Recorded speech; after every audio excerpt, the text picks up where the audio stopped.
Assessore Telesca, oggi è stato inaugurato il centro di simulazione medica, un centro importante per la sicurezza dei pazienti ma anche per la formazione dei professionisti.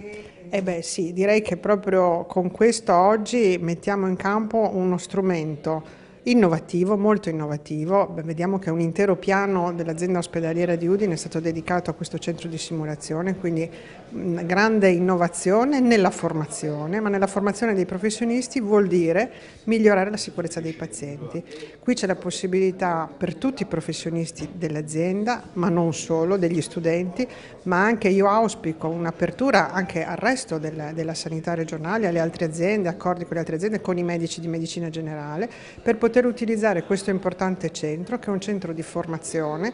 e migliorare e mantenere sempre la propria formazione e la competenza nei professionisti vuol dire dare ai nostri cittadini sempre di più qualità e sicurezza, quello sul quale da 3 anni stiamo lavorando, perché la competenza dei professionisti è quella che ci garantisce di ridurre al minimo i rischi per i pazienti.